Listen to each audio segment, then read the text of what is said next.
Hello बच्चों, आज के सेगमेंट में हम लोग लाज ऑफ अलजेब्रा ऑफ सेट्स के कुछ थ्योरम पढ़ते हैं और उसको ट्राई भी करते हैं। देखो कैसे प्रूफ करते हैं, थ्योरम भी एग्जाम में आते रहते हैं।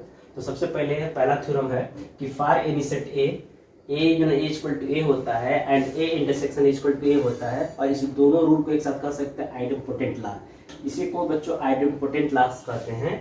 तो याद रखिएगा, पहले तो आप फार्मूला लर्न करेंगे, डेरिवेशन सीखते रहिएगा। फार्मूला तो पहले लर्न होना चाहिए कि किसी सेट ए के लिए ए यूनियन ए की वैल्यू ए होता है और ए इंटरसेक्शन ए की वैल्यू भी ए होता है। आप वेन डायग्राम से समझ सकते हैं। देखो बच्चों, मान लो ये सेट ए है और एक ये सेट ए है, इसी को एक और सेट ए ले ले सेम उसी साइज का, तो इसका यूनियन क्या होगा, ये ना होगा। अब तुमको दिख नहीं रहा होगा, मैंने 2 बार सेट ए लिखा है, तो एक के ऊपर एक कवर कर लेगा, तो ए और उसके ऊपर यूनियन ए, ये क्या होगा, दोनों वही होगा, सेट ए के बराबर होगा। वैसे एक सेट ए है और ये सेट ए इसके ऊपर है, इसका जो इंटरसेक्शन होगा यही होगा। तो इस तरह से तो आप साफ साफ दिख रहा है कि ए हमेशा ए के बराबर होगा और ए इंटरसेक्शन ए भी ए के बराबर होगा, और इस रूल को कहते हैं आइडेंटिपोटेंट लॉ। तो कैसे प्रूफ करते हैं, पहले इसको प्रूफ करते हैं। प्रूफ नंबर फर्स्ट, तो देखो बच्चों, अगर हमको ए प्रूफ करना है तो एक काम करते हैं, इसमें एक एलिमेंट लेके चलते हैं, वो एलिमेंट अंत में यहाँ चला जाए, तो हम कहेंगे कि ए इक्वल टू ए। सेट्स में अगर 2 सेट को इक्वल दिखाना है तो बच्चों अभी इस सवाल के लिए लेंगे, अगले क्वेश्चन के लिए अगर हमको ए इक्वल टू बी दिखाना है तो सबसे पहले आपको दिखाना पड़ता है ए इंटू सबसेट बी, ए सबसेट बी, और फिर दिखाना पड़ता है बी सबसेट ए। तब इन दोनों की सहायता से डायरेक्ट कर देना ए इक्वल टू बी, ये रूल कहता है। It mean that if we have to prove A equal to B, firstly we have to show that a is the subset of b, and the second one you have to show that b subset of b subset of a। तो उस case से आप कहोगे a equal to B. फिलहाल यहाँ पे हम simple तरीके से लगाते हैं। अगर हमको a union a equal to a दिखाना है तो सबसे पहले हम x बिलोंग्स टू लेके चलते हैं a यूनियन a में, और अंत में यही x किसके अंदर चला जाएगा, इस सेट a में। तो उस केस में a union a equal to a लिख देना। चलो, डिफिनेशन ऑफ यूनियन क्या कहता है, या तो x a में है या x a में। अब x भाई डिफिनेशन के हिसाब से 2 बार हमको लिखना पड़ेगा, बीच में r लगाना पड़ेगा। अब 2 बार x बिलोंग्स टू a, बीच में r है, तो हम अंत में एक ही बार तो लिखेंगे ना। ठीक, इस तरह से तुम देखो कि x पहले कहाँ था, a यूनियन a में था, अब कहाँ चला गया, a में, यानी दोनों बराबर हो गए, हो गए। ये प्रूफ करना था। पहले तुम्हारा x कहाँ था, a यूनियन a में था, अब x कहाँ चला गया, a, यानी a union a equal to a, यही प्रूफ करना था बच्चों। ठीक, ओके। नहीं तो देखो ऐसे कर सकते हैं दूसरे तरीके से। देखो, तुमने अभी ए का डिफिनेशन पढ़ा था, ए में वह x होगा, या तो x a में होगा या तो x a में होगा। कैसे लिखा जरा समझो। अभी मैंने ए बी का डिफिनेशन लिखवाया था, याद करो। ए बी में वह x होते हैं जो x या तो a का मेंबर होता है या तो b का मेंबर होता है, इसका यह मतलब होता है। उसी से कोरिलेट कराओ, ठीक है। अब देखो, तुम ऐसे भी लिख सकते हो, x सच दैट, या तो x a में होगा, ठीक है। तो तुम देख रहे हो a में x है, वो x या तो x a belongs to a है या x सेकंड, मतलब उसी सेट पे a में है। 2 बार लिख रहे हैं, अब इसको 1 बार लिखेंगे। अब देखो, तुम पहले कह रहे थे कि x a में चला गया, अब करो नहीं, x जो है a में आ गया, इसका ये मतलब है कि a इक्वल टू a। तुम ऐसे भी इसको प्रूफ कर सकते हो। तो कई तरीके से इसको हम रिप्रेजेंट कर सकते हैं बच्चों, ठीक है ना। ये भी एक तरीका है। तो सिंपली हम डिफिनेशन ऑफ सेट से लिखा है कि जहाँ a में कोई एलिमेंट है x, तो डिफिनेशन ऑफ x क्या कहता है, डिफिनेशन ऑफ यूनियन क्या कहता है, या तो x a में होगा या तो x a में होगा, ठीक है। तो हम लोग इस नोटेशन को फॉलो ही नहीं करते हैं, इसलिए जो पहले बताया था वही सही था, ठीक है। कैसे बताया था एक बार और देख लो, अच्छे से देख लो कि अगर इसको प्रूफ करना है तो let x belongs to a union a। Definition of union क्या कहता है, x बिलोंग्स टू a या x बिलोंग्स टू a। अब तुम एक ही बार लिखोगे x belongs to a, repeat करने की कोई जरूरत नहीं है। इस तरह से साबित हो गया कि a union a equal to a, यही प्रूफ करना था। चलो, अब आओ सेकेंड पे। बच्चों, इसको प्रूफ करना है तो एक काम करो, अगर a intersection a equal to a प्रूफ करना है, यानी टू प्रूफ करना है, पहले मैं लिख दे रहा हूँ क्या प्रूफ करना है, a intersection equal to a। तो कैसे प्रूफ करेंगे, ऐसे देख लो। प्रूफ करते हैं, लेट कोई एलिमेंट ले लेते हैं इसके अंदर, x belongs to a intersection a, और अंत में वही x a में चला जाएगा, तो उस केस में कह देना a intersection a equal to a। और इंटरसेक्शन के डिफिनेशन से क्या होगा, x बिलोंग्स टू a, और बीच में हमेशा एंड लगता है इंटरसेक्शन में, x बिलोंग्स टू a। अब बताओ, x belongs to a and x belongs to a, बात तो वही है, एक ही बार लिखेंगे हम x बिलोंग्स टू a। अब इस तरह से देखो कि पहले x तुम्हारा a इंटरसेक्शन a में था, और वही x a में चला गया, इसका मतलब है क्या, ये दोनों इक्वल है, तभी तो ऐसे है। ये हमने दोनों प्रूफ कर लिया है बच्चों। तो आई थिंक आप लोग समझ गए होंगे, ठीक है। अब एक और थ्योरम याद कर लो, थ्योरम नंबर 1 था, अब थ्योरम नंबर 2 देख लो। थ्योरम नंबर 2 ये कहता है कि A यूनियन फाई एक नल सेट है, वो A के बराबर होगा, जबकि A इंटरसेक्शन यूनिवर्सल सेट, ये यूनिवर्सल सेट है, ये A के बराबर होता है, ठीक है बच्चों।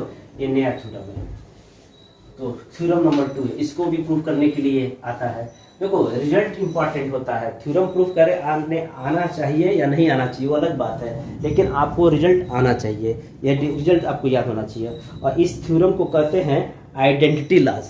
बेटा इसका नाम है आइडेंटिटी लॉज, इसको आइडेंटिटी लॉज के नियम से जानते हैं, ठीक है। देखो आइडेंटिटी इसलिए कहा जाता है ना कि A यूनियन फाई बराबर A आ जा रहा है। देखो आइडेंटिटी जरा याद करो, आइडेंटिटी किसे कहते हैं, जैसे नंबर सिस्टम में जैसे 1 को सेट ऑफ नेचुरल नंबर 1 को आइडेंटिटी क्यों कहा जाता है, क्यों, क्योंकि किसी भी संख्या में अगर 1 से मल्टीप्लाई करते तो वही संख्या के बराबर होता है, जैसे 3 × 1 3, 5 × 1 5, इसलिए सेट ऑफ नेचुरल नंबर 1 को आइडेंटिटी एलिमेंट कहा जाता है। उसी तरह सेट से में ना ये दो नियम है, A यूनियन फाई और A इंटरसेक्शन यूनिवर्सल सेट, हमेशा A आता है, इस वजह से इसको हम आइडेंटिटी लॉज के नाम से जानते हैं, ठीक है बच्चों। तो आओ इसको प्रूफ करते हैं, चलो पहला प्रूफ करते हैं, प्रूफ फर्स्ट टू प्रूफ, सिद्ध करते हैं। अब कैसे प्रूफ करेंगे, देखो सबसे पहले मैंने बोला था कि बेटा एक x कोई एलिमेंट इसके अंदर लेके चलो, अब बाद वो एलिमेंट इसके अंदर आ जाए तो कह देना ये दोनों बराबर हैं, ठीक है। तो देखो हमको यही प्रूफ करना है, A यूनियन फाई बराबर है, चाहे ये नल सेट है, तो लिखो let x belongs to A union phi. ये इंप्लाइज करेगा या तो x A में होगा या x फाई में होगा, सॉरी x या तो फाई में होगा डिफिनीशन से। अब ये बताओ बच्चों, अब बताओ x किसके अंदर होगा, A में होगा कि फाई में होगा, भाई किसी एक में तो होगा। हाँ इससे पहले x belongs to A, x belongs to A तो कोई दिक्कत नहीं था, दोनों एक जैसे थे तो हम direct x belongs to A। अब हम कैसे लिखेंगे कि x बिलोंग्स टू A है कि x बिलोंग्स टू फाई है, किसी एक में होगा। तो ये बताओ फाई क्या है, एक नल सेट होता है। नल सेट क्या होता है, जिसके पास एक भी एलिमेंट नहीं है, इसका ये मतलब इसके पास तो एक भी एलिमेंट नहीं, तो बेचारा x को कैसे रखेगा, ये तो हो ही नहीं सकता। तो 100% x किसके अंदर होगा, A के अंदर होगा। क्यों, क्योंकि x के अंदर सॉरी फाई के अंदर x होता ही नहीं है, नल सेट के अंदर कोई एलिमेंट नहीं होता है, इसका मतलब नल सेट में x आएगा नहीं, x किसके पास होगा, सेट A के पास होगा। इस तरह से साबित हो गया कि A यूनियन फाई हमेशा किसके इक्वल होगा, A के। तो प्रूफ हो गया। ये तर्क समझे कि नहीं बेटा, ये जो मैथ्स है ना ये टोटल ना माइंड लेवल है, माइंड गेम है, इसको प्रूफ करना मतलब माइंड गेम है। अगर दिमाग तुम्हारा चल रहा है तो प्रूफ कर सकते हो, ठीक है। तार्किक वाला मैथ्स है ये, रीजनिंग टाइप का है, जितना तर्क शक्ति तुम्हारा स्ट्रांग हो उतना ही तुम लिख सकते हो। चलो सेकंड प्रूफ करना है, टू प्रूफ करना है, ये यूनिवर्सल सेट है, ध्यान देना कौन, इस तरह जो बना है यू की तरह, हमें प्रूफ करना है A intersection universal set equal to A। तो हम क्या प्रूफ करेंगे, लेट हम मान के चलते हैं कि एक x है, जो एक एलिमेंट है x जो इस सेट के अंदर है, A इंटरसेक्शन यूनिवर्सल सेट, ठीक है। अब जैसा कि इंटरसेक्शन का डिफिनेशन होता है, अगर x belongs to A intersection B है तो आप कहते थे x belongs to A and x belongs to B, बीच में एंड होता है, वैसे ही x बिलोंग्स टू A होगा और x belongs to universal set होगा बच्चों, यूनिवर्सल सेट है। आप सुनो बच्चों, x A में भी है और x यूनिवर्सल सेट में है, इसका मतलब x दोनों में है डिफिनेशन से। तो हम x बिलोंग्स टू A भी तो लिख सकते हैं सिंपली, क्यों, क्योंकि बिल्कुल लिख सकते हैं, x A में भी है और x B में भी है, आर थोड़े लगा है कि कंफ्यूजन होगा कि इसमें है किसमें, एंड मतलब दोनों में है। तो इस तरह से आप देखो कि A इंटरसेक्शन यूनिवर्सल सेट किसके बराबर है, सेट A के बराबर है। देखो ये भी प्रूफ हो गया। इस तरह से बच्चों थ्योरम नंबर 2 भी प्रूफ हो गया। अब आते हैं अगले थ्योरम पे, जिसे हम लोग बोलते हैं commutative law for union and intersection. Next theorem है for any two sets A and B। पहला थ्योरम है A union B equal to B union A, union के लिए है, और second one A intersection B equal to B intersection है। और इस दोनों रूल्स को कहते हैं कम्यूटेटिव लॉ। जैसे commutative law for addition A plus B equal to B plus A number system में, वैसे ही सेट्स में भी कम्यूटेटिव लॉ होल्ड करता है, किसके लिए, यूनियन के लिए और इंटरसेक्शन के लिए, ठीक है। So we can say that commutative law holds for union and intersection of two sets. चलो बच्चों कैसे प्रूव करते हैं, देखो पहला प्रूव करते हैं। पहले एक चीज मैं बताना भूल गया था, फिर से समझ लो। मान लो बेटा अगर तुम्हारे पास दो सेट है P और Q, अगर तुमको प्रूफ करना हो कि P बराबर Q, उसके लिए कैसे प्रूफ करोगे, इसके दो स्टेप होते हैं। पहले स्टेप में तुमको P सबसेट Q दिखाना होगा और दूसरे स्टेप में Q सबसेट P दिखाना होगा, तब इन दोनों की सहायता से ही प्रूफ हो पाएगा P इक्वल टू Q। फिर से मैं बता दूं, if we have to prove set P is equal to set Q, firstly you have to show that P is subset of Q and then secondly you have to show that Q subset of P।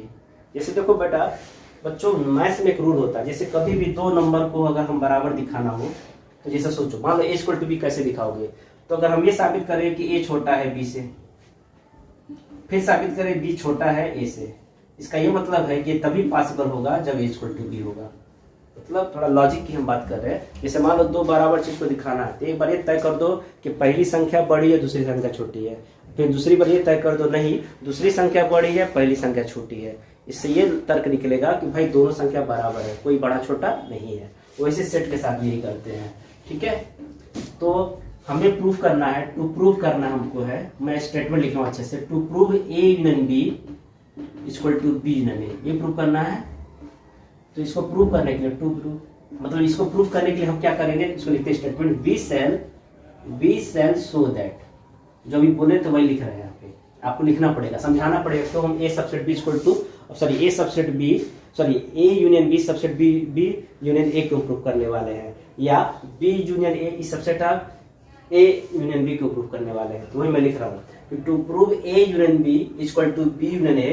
उसके लिए हम क्या करने वाले हैं, we shall show that हम दिखाएंगे कि A union B is subset of B union A। उसके बाद फिर क्या दिखाएंगे, B union A is subset of A union B। ठीक है बच्चों, चलो अब दिखाते हैं। फॉर दिस, अब इसके लिए हम लोग क्या करेंगे, फॉर दिस लेट क्या करते हैं पर इसको प्रूव करते हैं। एक एलिमेंट x जो है इसके अंदर लेके चलो और सॉल्व करते करते करते करते अगर x इसके अंदर चला आएगा तो तुम बड़े आसानी से कह देना कि A union B is subset of B union A। यही प्रोसीजर है। तो लिखो let x belongs to A union B। और ध्यान देना बच्चों, अंत में हम सॉल्व करते करते हम पहुंच जाएंगे B यूनियन A में। अगर पहुंच गए तो कह देना कि A union B subset of B union A, इसी को फर्स्ट मान लेना। थोड़ा सा मैंने पहले ही बना दिया है कि ये होने वाला है, ठीक है। तो आप मतलब टॉप टू बॉटम चलोगे, मैं पहले ही बता दिया होगा। देखो कैसे होता है, देखो डिफिनेशन ऑफ यूनियन क्या कहता है, x बिलोंग्स टू A और x बिलोंग्स टू B। इसको तुम उल्टा भी सोच सकते हो, मतलब इंटरचेंजिंग कर सकते हो, कोई फर्क नहीं पड़ेगा रिजल्ट पे। x बिलोंग्स टू B और x बिलोंग्स टू A। अब तुम ये बताओ, जब बच्चों तुम कहते थे x belongs to A union B, उस केस में होता था x बिलोंग्स टू A या x बिलोंग्स टू B। अब तुम कह रहे हो नहीं x बिलोंग्स टू B और x बिलोंग्स टू A, तो क्या हम इसको x belongs to B union A नहीं लिख सकते हैं? बिल्कुल लिख सकते हैं, इससे ये हो सकता है। देखो देयरफॉर इस तरह से तुमने क्या देखा कि तुम्हारा जो x था पहले कहाँ था, A यूनियन B में, अब वही x कहाँ चला गया, B यूनियन A में। इसका मतलब है कि सबसेट हो गया, ये फर्स्ट मान लो। It mean that A union B is subset of B union A। ये हमने पहला पार्ट प्रूव कर लिया। अब हम इसको प्रूव करेंगे। जब इसको प्रूव करेंगे यहाँ लिखेंगे कन्वर्सली, इसको यहाँ लिख देते हैं कन्वर्सली। अब इसके अंदर एक एलिमेंट लेके चलो। अब तुम्हारे पास दो ऑप्शन है, या तो वही एलिमेंट x लेके चलो, नहीं तो एलिमेंट बदल दो। मान लो y है, चलो बदल दो। लेट माना y belongs to B union A। तो बच्चों अगर y belongs to B union A है तो this implies y belongs to B और y बिलोंग्स टू A हो जाएगा। कैसे जाना, डिफिनेशन ऑफ यूनियन से जाना। अब ये बताओ इसको मतलब y बिलोंग्स टू B या y बिलोंग्स टू A, हम आगे भी तो लिख सकते हैं y बिलोंग्स टू A और y बिलोंग्स टू B लिख सकते हैं। अब बताओ ये डिफिनेशन से क्या हो जाएगा, डिफिनेशन ऑफ यूनियन से, कि अगर A और B है तो इसको हम A यूनियन B भी लिख सकते हैं। ये कहाँ से लिखा, चाहो तो ब्रेक में लिख देना डिफिनेशन ऑफ यूनियन, ठीक है। तो देयरफॉर आपने देखा y पहले B यूनियन A में था, अब y आपका A यूनियन B में आ गया। इस तरह से कह सकते हैं कि B union A is subset of A union B, और इसको इक्वेशन नंबर 2 मान लेना। देखो ये फर्स्ट है, ये सेकंड है। तो from first and second direct अब लिख देना।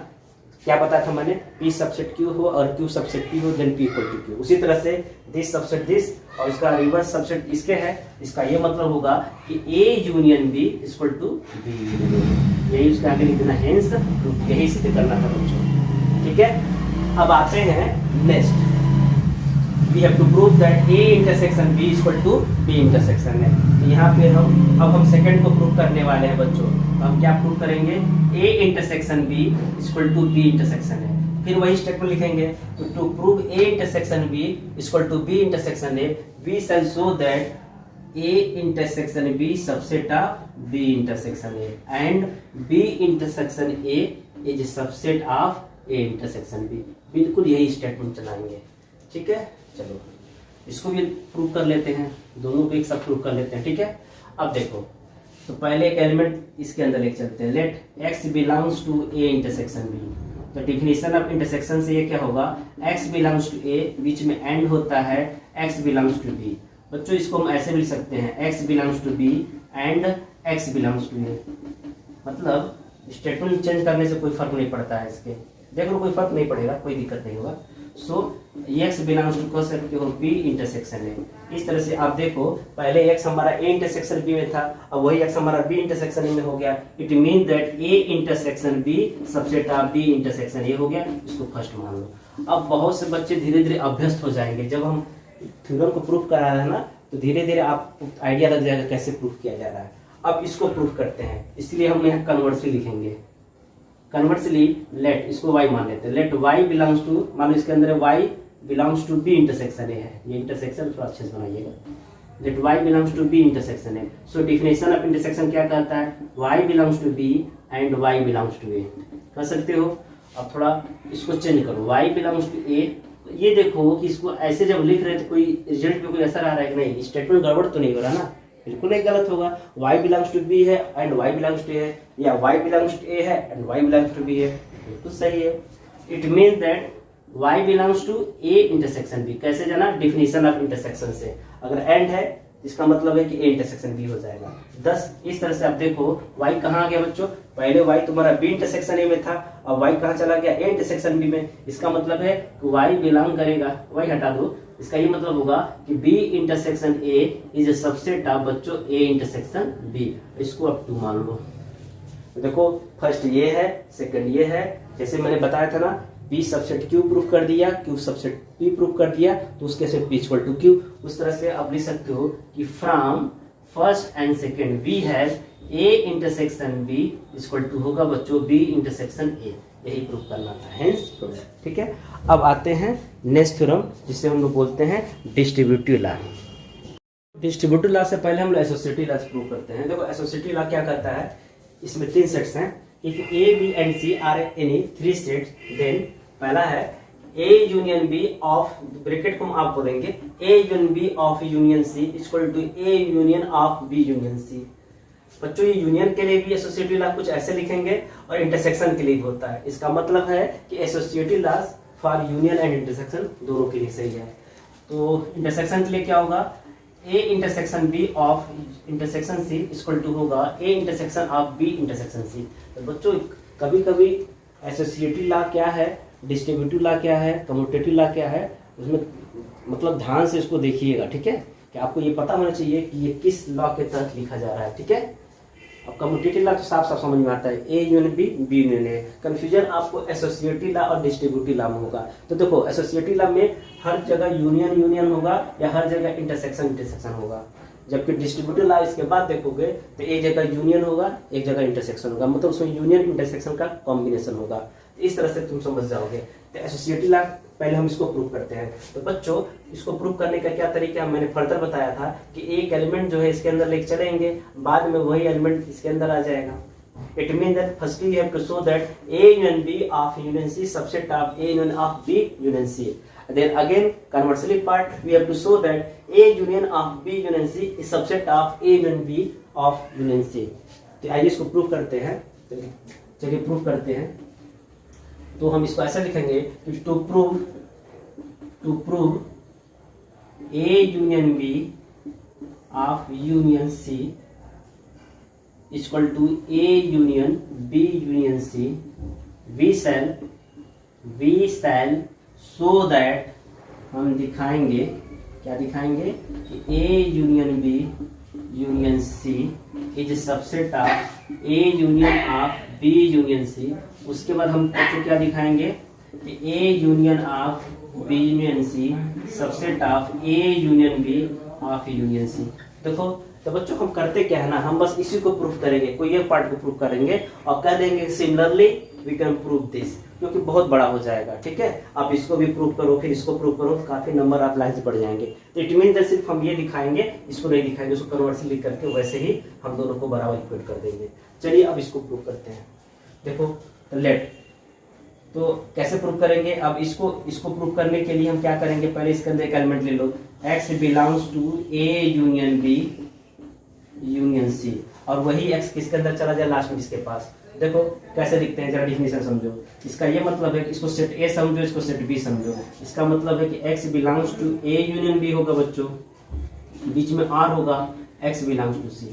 अब इस दोनों स्टेटमेंट अब फर्दर ये भी तो ब्रेक होगा A यूनियन B के डिफिनेशन से, तो ये क्या होगा, x बिलोंग्स टू A और x बिलोंग्स टू B। अब ये जो स्टेटमेंट है ये A यूनियन B का है, और यहाँ R x belongs to C कर दो। ठीक है, अब तुम करली ब्रेस इसलिए लगाए हो क्योंकि ये कलेक्टिवली किसका डिफिनेशन है, A यूनियन B का है, इसके लिए। ठीक है, अच्छा जो हमें प्रूव करना है उसमें B यूनियन C एक साथ होना चाहिए, तो थोड़ा सेटिंग करते हैं। एक काम करते हैं, x बिलोंग्स टू A को रखो पास, यहाँ R लगाओ, अब करली ब्रेस को ना इंटरचेंज कर दो, इसको तुम ऐसे लिख दो, लिख सकते हो, कोई फर्क नहीं पड़ता है। x बिलोंग्स टू A और x बिलोंग्स टू B करली ब्रेस में था। अब हम क्या करते हैं, करली ब्रेस को हटा करके इन दोनों के साथ लगा जाते हैं, कोई फर्क नहीं पड़ेगा स्टेटमेंट में। तो यहाँ से तुम देखो अब आ जाएगा बच्चों, x बिलोंग्स टू A और x बिलोंग्स टू, इसको लिख सकते हो B यूनियन C।